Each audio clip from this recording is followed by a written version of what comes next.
किस रूप से भाजपा चुनाव आयोग की मिलीभगत के प्रमाण देश के सामने आ चुके। हरियाणा में भी बहुत बड़े पैमाने पे गड़बड़ घोटाला हुआ है और यंत्र मंत्र तंत्र साम दाम दंड भेद का प्रयोग करके चुनाव मैनेज किया गया है।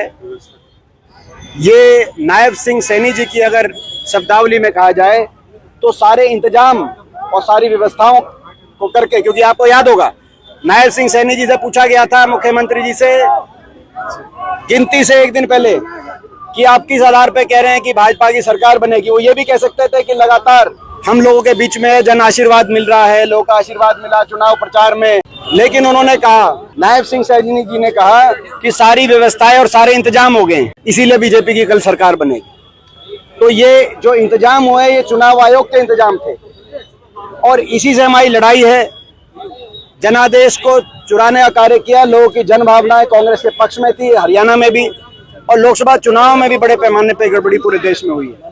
क्या व्यवस्थाएं की गई थी, क्या इंतजाम किए गए थे, नायब सिंह जी सैनी ने जो कहा वो आज प्रदेश की जनता के सामने आ गया है। प्रजातंत्र को बचाने के लिए हमारी लड़ाई है, संविधान को बचाने के लिए हमारी ये लड़ाई है। जब तक प्रजातांत्रिक व्यवस्था पे पूर्ण विश्वास हर व्यक्ति का, हर देश के नागरिक का नहीं बनता, तब तक हम अपनी लड़ाई जारी रखेंगे।